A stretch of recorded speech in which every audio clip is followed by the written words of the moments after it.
Wellbeing. These days, it's a massive topic. Making sure we're able to feel good and function well in life no longer rests on the individual. It's moved from buzzword to being firmly embedded in organisational vocabulary. When we decided to talk about wellbeing and leadership, I didn't imagine introducing someone who balances her passion for wellbeing with a fast-paced career in ever-changing technology industry.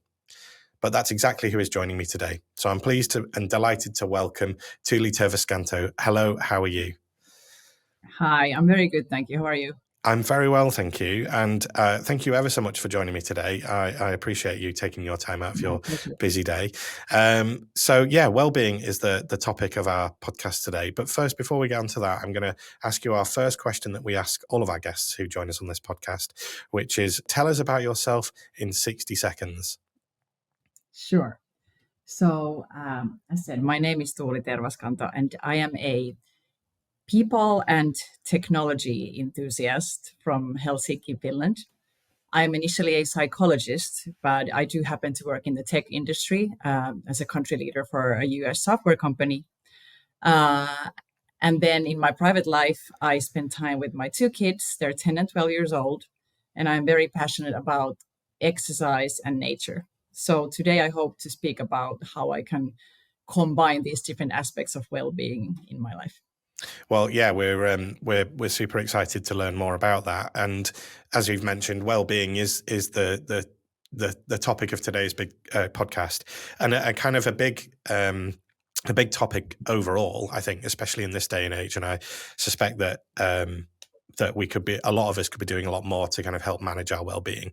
So maybe let's find out from you, what does well-being mean to you, and what sort of, were there any significant moments or something or realizations that maybe you had in your life that maybe wanted to focus on well-being a bit more?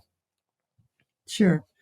So I think for me, there are two key aspects into well-being, especially in work and in leadership. So the first thing is about the balance between your priorities and simplification in your life. We are all overwhelmed by so many different demands and needs and tasks that for me, it was about finding that balance and prioritizing the things that matter to me is when I really found a good balance in well-being.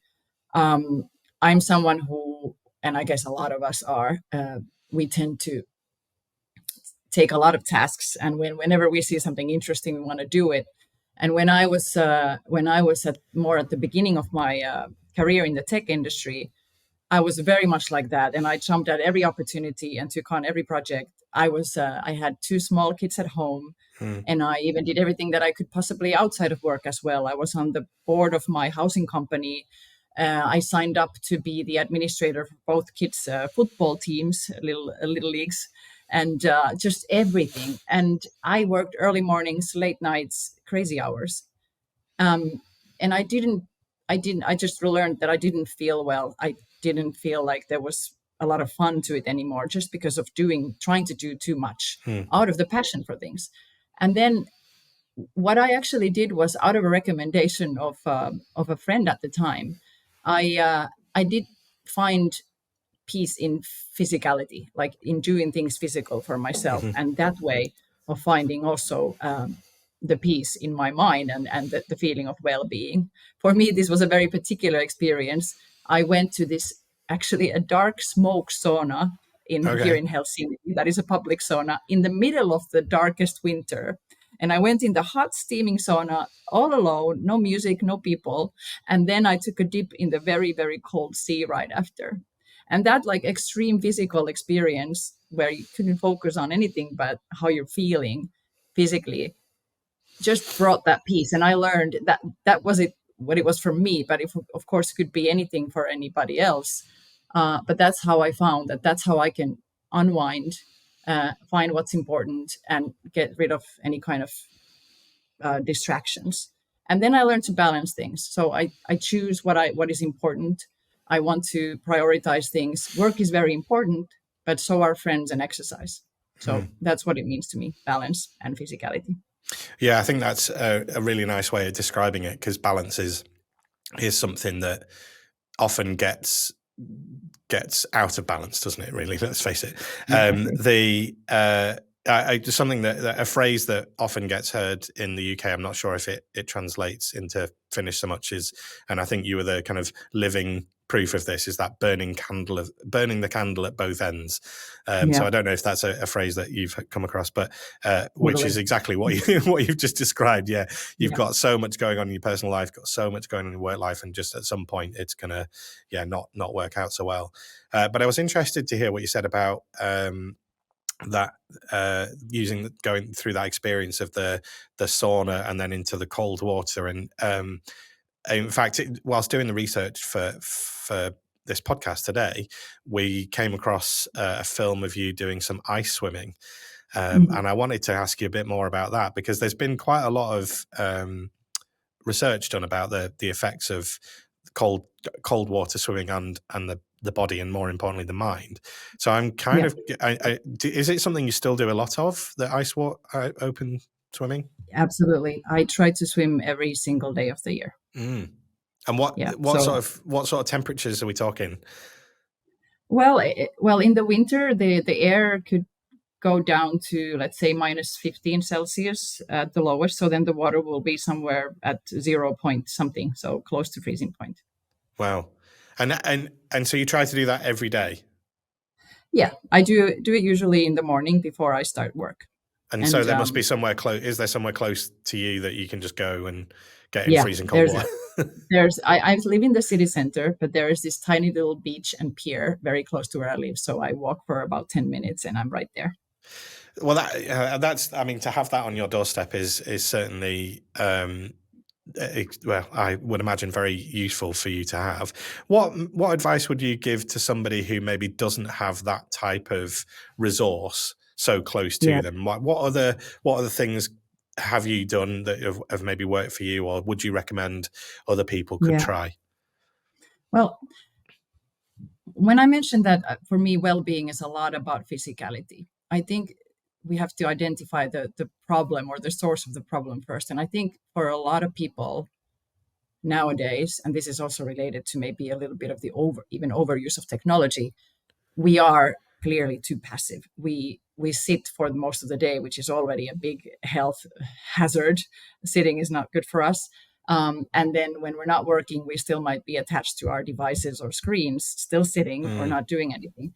So that's why I firmly believe that well-being is about physicality. And we're also so comfortable. We bring our room temperatures to a very nice, steady temperature at all times. We don't have to do anything uncomfortable physically, most of us. And so I believe that a human being to feel well and to stay resilient, we do need to get a little uncomfortable sometimes, whether that be hungry or hot or cold or tired, physically tired. But we do need to experience those feelings to build resiliency and well-being. And for me, it is the cold water swimming that really helps with this. And it actually does bring uh, a lot of good feelings. You get a lot of happy hormones when you immerse yourself in the cold water, starting from adrenaline and dopamine, but then you get all the good stuff, endorphins, even oxytocin and serotonin. So it's a big burst of good feeling. But if you don't have that, I would still push towards the physicality mm, and moving your body.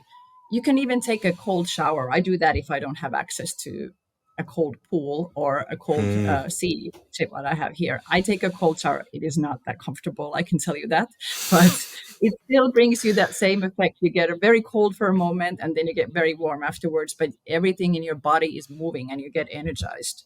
So I would do that, or I would just go outside, even if it's cold or even if it's raining. Don't look at the weather.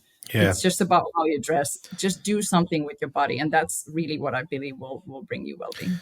The famous Scottish comedian Billy Connolly put it well once, which is, "There's no such thing as bad weather. There's only the wrong clothes," which is Exactly. is very true. Yeah. Yeah, really, I think that's some great advice there, and there's so much kind of writing out there about the effects of cold water on the for the mind, and yeah, it isn't getting out of your comfort zone is a massive thing for a lot of people. Like Mm. our business impact us it's what we kind of base a lot of our workings on, is that best learning comes from getting out of the comfort zone, and whatever way that might be. And I think you're right, that connection to nature as well is not only good as a positive thing for the mind, but also bringing people closer to nature is going to be important for other world problems that we have, in terms of like being closer to the climate change crisis that we have as well going on. So I think that connection to nature is almost essential these days, for people. So that, I think that's really good from a personal perspective. What about organizations? What can organizations do to help encourage that culture of well-being? I think here it's a matter of seeing organizations and people as individuals. So well-being, of course, can mean a lot of different things to different people. And personally, I've had the privilege to work with leaders and managers for myself who have, let's say, encouraged a very open culture where, uh, which is also very enabling and allowing. So people have the freedom and flexibility to establish the kind of work-life balance that is good for them, and then do the things that mean that are important for their well-being. And that's, I think, what we should also do. But that is not an easy answer, because that means taking everybody as individuals. It's like a lot of different approaches. So what I would say in today's world, this could be a little provocative, but people tend to be by nature a little lazy. If you would read horoscopes, which I don't, but if you would read them, every single sign is described as a little lazy, but also a little active. Everybody will identify themselves as being a little lazy by nature. And this means we all need a little kick. We need a little kick. We need someone to push us a little bit sometimes. And all this ethos about remote work and allowing people to choose their hours, work from wherever they want, however they want, is really great. And it does support work-life and balance and well-being, but it also leaves a lot of responsibility on the individuals. Yeah. So I think organizations do need to encourage getting together, seeing other people. This is also about physicality, seeing other people in real life, working together, talking to each other about other things than just work. So that's also something that management can do, encourage an open culture of speaking, getting together, and then doing physical things, for example, together. So just encouraging this, kicking a little bit, pushing a little bit on the people to get active, meet each other, get together. That's very important. I read an interesting. Yeah. Sorry. Yeah, I was just about to say, I think you're right. And I think that there's developing that kind of organizational culture, isn't there, about making sure that the whole business is on board with that as a sort of a priority. As an example, we, like a lot of companies, will have a meeting on a Monday morning, the Monday morning meeting. And for our last Monday of every month, we have said, okay, on our last Monday of every month, we'll make sure that people who would attend that meeting normally have at that hour to focus, to do something that is focused on their well-being. So it gives some time in a working week to focus on that. And obviously, lunch breaks the same. We encourage doing something physical in those lunch breaks. Like our head office, for example, is we're in a very beautiful location in the northwest of England, in the Lake District. So we have, like yourself, on our doorstep, beautiful countryside that we can go and immerse ourselves in. Not everybody has that, but there will be green spaces in cities that people can go and take lunch away from their desk, go to those kind of common areas and interact with people. And all right, you might be not as comfortable for some people, but that encouragement and that kind of and leading by example, I suppose, of course, as well, so that there can be that. Sorry, I interrupted you. You're about to say something else. No worries. Well, you used a good keyword, like it's not as comfortable for everyone, which is exactly what would have been my point. So sadly, we don't always know what's best for us, and that's why that encouragement is so important. So the study that I was going to mention was, it was during COVID. There was a study conducted on the fact that how people suddenly, we gave this freedom of choice on where people work. If you want to work in the office, great. If you want to work at home, you're allowed to do that in a lot of companies. So a lot of people are choosing to stay at home and work from home. Well, as I am doing right now. But there is this downside to it, that even the people who feel like this is the best way for me, I need to be home alone. That's the way I work best. That's the way I feel best. Even for them, in reality, they in this study felt better when they pushed themselves to go to the office to meet with their colleagues. Yeah. So even if you think that the best thing for me is just to stay at home alone, a little introverted or whatever, push yourself a little bit. On average, those people felt better when they interacted with their colleagues. I mean, always there's a lot of exceptions, but that to me was interesting. And I think the same applies to moving a bit. Like, yes, we might feel like we don't want to move, we're tired, well, just the couch is so appealing. But if you just get that experience, like for me, it was that dark hot sauna and then that Yeah. dark cold water, you got that one positive experience and you're like, wow, what a difference. I didn't think about work, I didn't think about stress. I need more of this, please. But I needed that little recommendation, a little kick to do that, and then I got that experience and I needed more. Well, and you're right, and that goes back to what you said at the beginning, that balance of finding that thing. I think Yeah. that was, I mean, I've been on both ends of the scale. Like like you said, the sofa is very appealing, the couch is very appealing. I've Oh, for definitely me been too, there. for sure. I think everybody's been there. Let's face it. But Yeah. and it it is hard work to get out, and if you're not a very actively minded person, which I am not, it is really hard to kind of get motivated. A lot of people say I'm not motivated.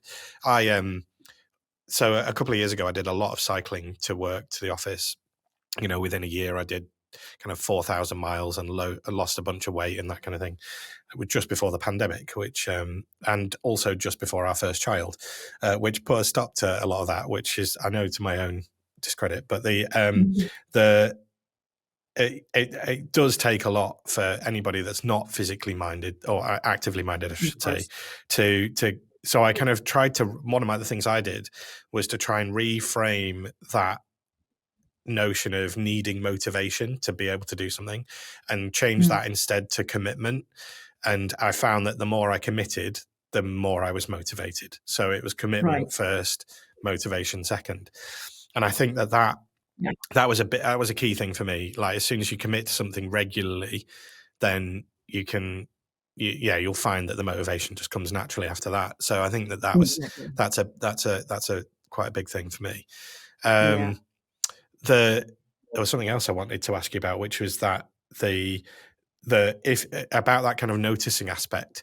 In terms of a leadership proposition, and way back in our first episode of this podcast series, we talked with we have a leadership model which is around noticing, deciding, and acting.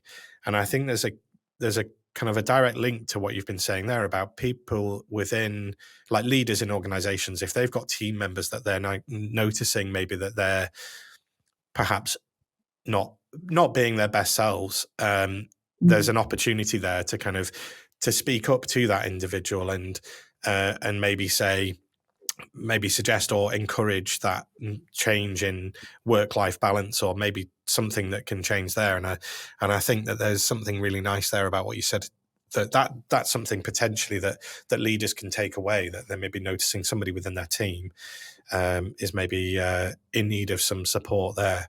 Is there anything else that maybe you could say that leaders themselves maybe is there anything else that you would recommend for leaders to be able to do in order to get the best out of their team, perhaps, when it comes to well-being?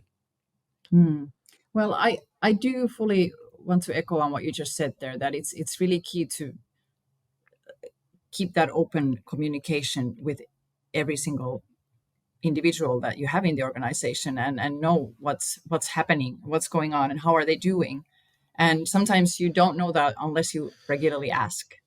So if you keep that connection open and you ask them, and we have a lot of remote meetings, for example, where you have people on the call, maybe without a camera on, which is totally fine, but you want to make sure to hear something from them during the meeting and make sure everyone gets, is heard. And then you have to kind of keep that on top of mind, especially nowadays when we don't interact so much as we used to physically together. So keep that in mind, stay in connection and in contact with everybody. And as said, well-being can also mean so many different things to different people. So I'm not saying everyone should be working out all the time or going in the ice water. Some people enjoy more like reading a book or doing something peaceful or going out with friends or whatever that is.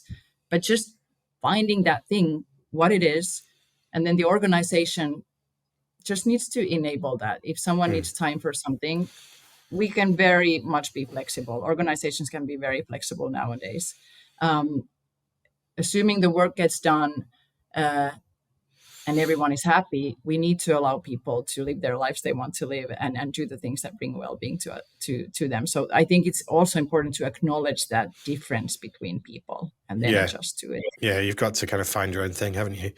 I wanted to pick up on something else you mentioned there. You kind of brought up you brought up meetings virtually and working remotely. What do you see as kind of the impact of technology on people's well-being? There's a very big question there, but what's your take on things? It's a good question. I'm actually quite passionate about this. So I mean, overall, by definition, and at best, technology exists to help us. It is there to automate manual work and free up our time for something more efficient or more creative, right? So by definition, technology will help us do the things that are higher level, where we can use our creativity, work better.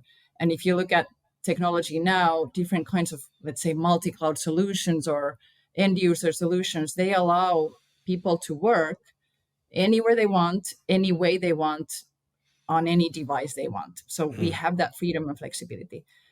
That's a good thing. But now the issue is, of course, that with so much technology and growing, what we have around us, the time that is freed up,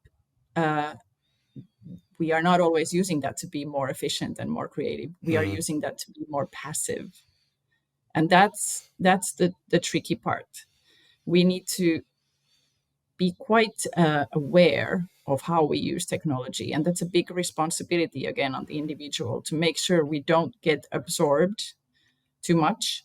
We don't use too much time on screens, for example, because the biggest risk is that the overuse of technology it's distancing or even alienating us from our own selves, our own physical existence, or the physical existence of the people around us or the nature around us. So that's where we need to be very careful. And I think an interesting example are all the different kinds of fitness trackers. That is a big trend. I fully support these devices when they are motivating people to do more physical, to move more. Many people are very numbers driven and they want to set goals for themselves. And if that makes them move more or live a healthier life, that is great. But I also see a big risk to asking a device, how am I doing? As opposed to asking myself, how do I feel? How does it feel in my body? Did I sleep well? How did I eat? Did I move? Should I move? I think we should pay more attention to how does it feel physically in my body than what does the device tell us. So that's I think that's a very interesting I don't know how you say that, two-sided sword or two-way street. So technology good, but we have to be careful not to lose ourselves. in it. Yeah, that's really interesting. I think, and yeah, we've all been there, haven't we? I mean, we're kind of wearing one of those smartwatches now, Yeah. and I have a kind of a bit of a love-hate relationship with it. Like the and it's true. Like, I mean, even today, I've been on the way into work in the passenger seat of a car and being distracted by, of course, I'm getting loads of notifications from, of messages and things. All of those are so distracting from being kind of in that otherwise like physical space, that real life space, and it can absolutely have a detrimental effect for sure. One question I have been wanting to ask you about, which is such a massive topic at the moment, is AI, artificial intelligence. It's here. It's already here. It's growing exponentially by the day. And with anything that's kind of a potential challenge or threat to, I guess, to us and what we know currently, it's going to bring its own kind of level of anxiety.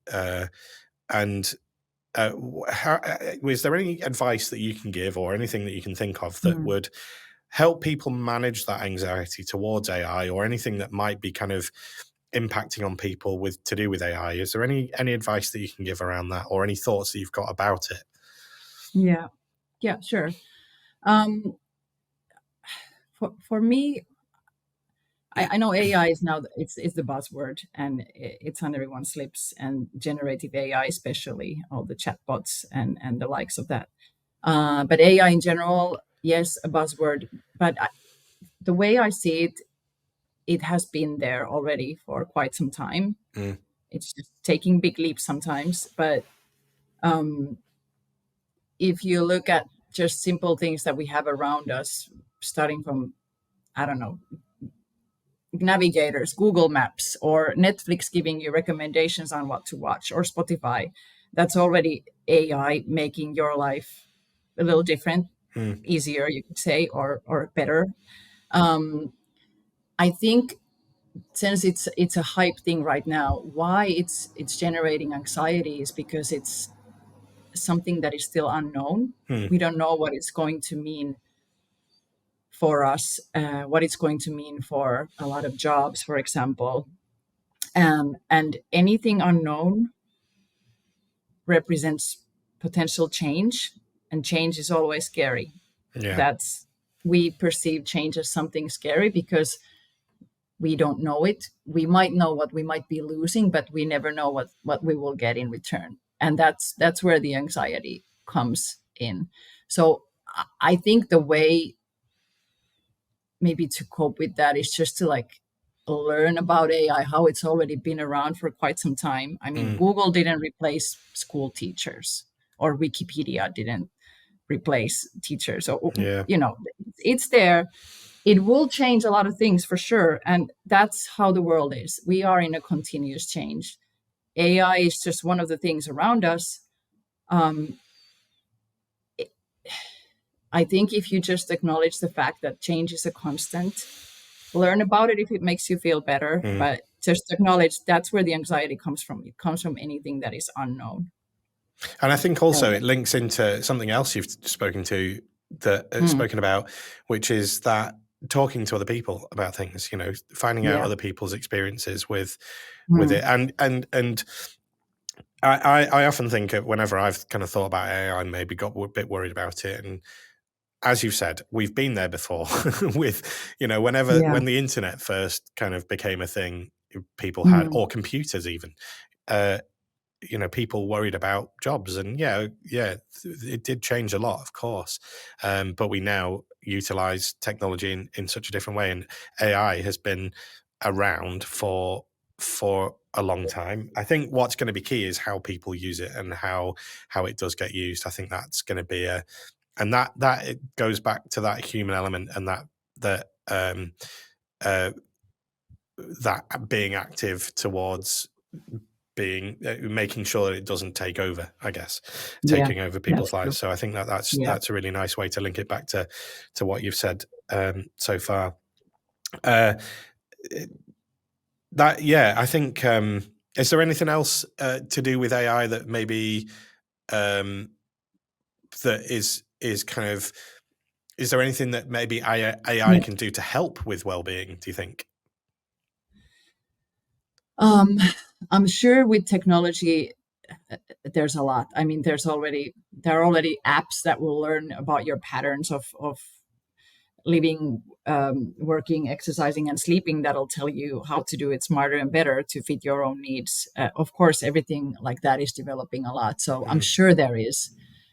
I don't know yet what they are, but and there's already a lot of them out there that people are using. That's great. As I said, it's a big unknown. I think it's an exciting opportunity. I would just keep my eyes open for what's coming. I would definitely pick up whatever works for me, and I would suggest for everyone to do the same. Pick what works for you, but just remember not to let it take more of your time or distract you from what really matters, which is Yeah. we are still part of nature. We're still humans. I think what I want to add to this topic of the anxiety related to AI, and this is something that I got pretty excited about last year when I was listening to a Dutch author thinker, Rutger Bregman, speaking on stage, and he's the author of a book called Humankind, and this book is about the positive history of mankind and the unselfishness of humans. And in this book, he's repeating or talking a lot about the history where we, as opposed to thinking that the world is getting worse and worse with all the developments that we're seeing and reading on the news, the world, in fact, is getting better over time, over years, and over history. And if we measure it, for example, on big things such as extreme poverty or child deaths or people dying at war, all of that we have less now than ever before. But it's because of the news that we read every day, we have a totally different concept.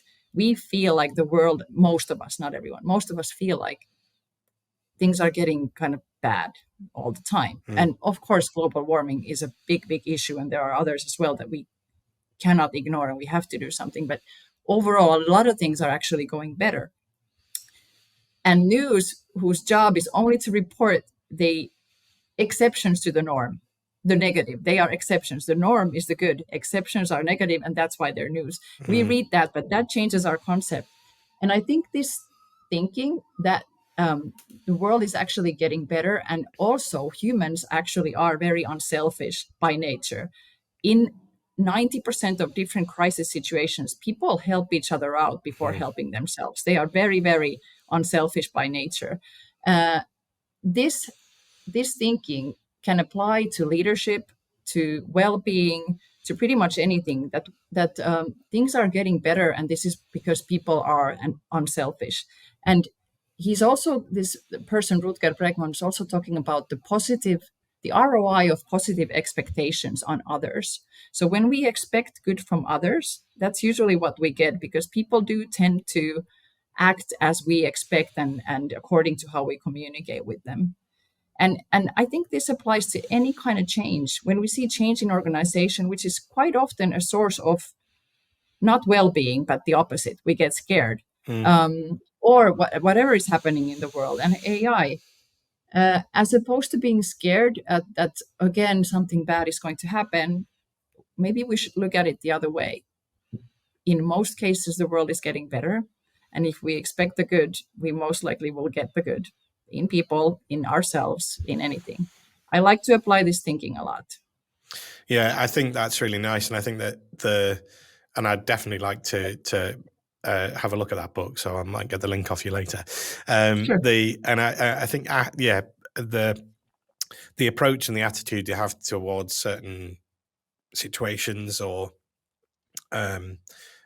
anything that might be going on in the world that you kind of need to give some brain space to, the way you approach that can have a massive impact on the way that the outcomes of it. So yeah, I think that's fascinating, and I'd definitely love to kind of read more.